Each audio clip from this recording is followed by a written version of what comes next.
Daily taste the daily. ఇక BRS నుంచి కాంగ్రెస్ లో చేరిన ఎమ్మెల్యేల అనర్హతపై స్పీకర్ కీలక నిర్ణయం తీసుకున్నారు. ఇప్పటికే 5 ఎమ్మెల్యేల పిటిషన్లపై నిర్ణయం ప్రకటించిన స్పీకర్ ఇవాళ మరో 2 ఎమ్మెల్యేలపై నిర్ణయం తీసుకోనున్నారు.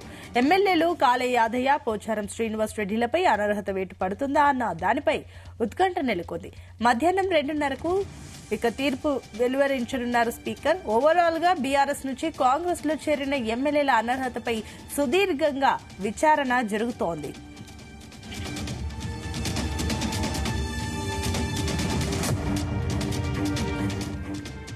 ఇవాళ మరో 2 ఎమ్మెల్యేల ఫిరాయింపు పిటిషన్లపై తీర్పు స్పీకర్ ఎలాంటి నిర్ణయం తీసుకుంటారన్న దానిపై సస్పెన్స్ అయితే నెలకొంది. ఇదే నేపథ్యంలో రాష్ట్ర రాజకీయాల్లో ఉత్కంఠ కూడా రేగుతుందని చెప్పాలి. ఇదే అంశానికి సంబంధించి మరిన్ని డీటెయిల్స్ మా చీఫ్ న్యూస్ కోఆర్డినేటర్ రాధాకృష్ణ అందిస్తారు. Radhakrishna, good morning Sunitha.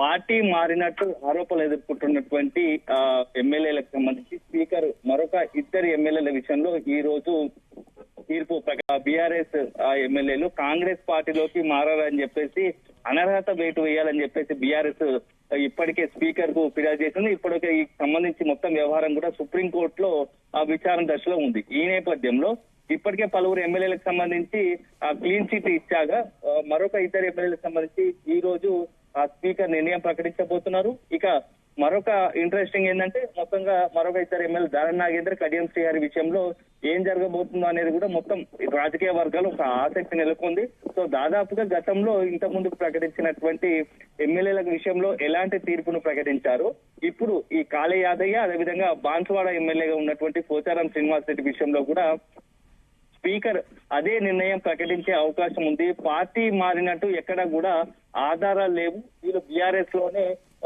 BRS ఎమ్మెల్యేలుగానే గుర్తిస్తున్నట్టుగా కూడా నోటిఫై చేసే అవకాశాలు కనపడతా ఉన్నాయి. ఎందుకంటే మొత్తంగా 10 మంది ఎమ్మెల్యేల విషయంలో ఒక 2 ఎమ్మెల్యే విషయంలో తప్ప మిగతా 8 మంది విషయంలో కొంత స్పీకర్ సానుకూలంగా ఎమ్మెల్యేలకు అనుకూలంగానే నిర్ణయం ప్రకటించే అవకాశాలు కనపడుతున్నాయి. సో మొత్తంగా అల్టిమేట్ గా రాష్ట్ర రాజకీయాల్లో పార్టీ ఫిరాయింపుల వ్యవహార విషయం రాజకీయంగా పెద్ద ఎత్తున సంచలనంగా మారుతుంది. సో ఎట్లాంటి నిర్ణయం నిలబడుతుందో అని మొన్నటి వరకు ఊహించినప్పటికీ రీసెంట్ గా ఇటీవలే కొంతమంది ఎమ్మెల్యేలకు స్పీకర్ క్లీన్ చిట్ ఇచ్చారు. సో ఈ నేపథ్యంలో ఇప్పుడు మరొక 2 ఎమ్మెల్యేలకు సంబంధించి విచారణ కూడా కొనసాగుతున్న నేపథ్యంలో ఆ 2 ఎమ్మెల్యే విషయంలో కూడా స్పీకర్ ఏదైనా గతంలో ఇచ్చినటువంటి ఎమ్మెల్యే విషయంలో ఏదైతే తీర్పిచ్చారో అదే తీర్పును కొనసాగిస్తారా, లేకుంటే ఈ 2 ఎమ్మెల్యే విషయంలో ఏదైనా సంచలన నిర్ణయం తీసుకుంటారా అనేది మాత్రం కూడా తెలియబోతా ఉంది. సో అల్టిమేట్ గా 10 మంది ఎమ్మెల్యేల విషయంలో 6 అయిపోగా మరొక 2 ఈ రోజు ఉంది.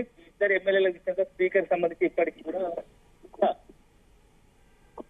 స్పీకర్ సంబంధించి కొంత రిప్లై ఇవ్వాల్సిన అవసరం ఉంది. సో అల్టిమేట్ గా ఒక తుది దశకు చేరిందని చెప్పవచ్చు. ఒకవేళ వన్స్ ఇక్కడ స్పీకర్ నిర్ణయం ప్రకటించిన తర్వాత సుప్రీంకోర్టులో కూడా విచారణలో మరొకసారి, ఎందుకంటే ఇప్పటికే స్పీకర్ నిర్ణయం ప్రకటించిన ధర్మిల బీఆర్ఎస్ కూడా ఇక పార్టీ మారిన ఎమ్మెల్యే విషయంలో స్పీకర్ నిర్ణయం సరైంది కాదు అని న్యాయస్థానాలను ఆశ్రయించే అవకాశం కనబడతా ఉంది. ఎందుకంటే రీసెంట్ గా తెలంగాణ భవన్ కు వచ్చినటువంటి కేసీఆర్ అక్కడ ఉన్నటువంటి పార్టీ నేతలతో మాట్లాడుతున్న సందర్భంలో ప్రెస్ మీట్ లో కూడా చెప్పారు, కోర్టును ఆశ్రయిస్తాము, ఈ స్పీకర్ తీసుకున్న నిర్ణయం సరైన కాదు అని చెప్పేసి. ఈ నేపథ్యంలో అందరి దృష్టి వన్స్ యొక్క నిర్ణయాలు స్పీకర్ తుది నిర్ణయం ప్రకటించిన తర్వాత నెక్స్ట్ బీఆర్ఎస్ మూవ్ ఎలా ఉండబోతుంది, బీఆర్ఎస్ స్టెప్ ఎలా ఉండబోతుంది అనేది మాత్రం కాస్త ఆసక్తికరంగా మారింది. అల్టిమేట్ గా తెలంగాణ రాష్ట్ర రాజకీయాల్లో స్పీకర్ నిర్ణయం ఒక సంచలనంగా మారుతుందని చెప్పవచ్చు. Sunitha, right, thank you Radhakrishna.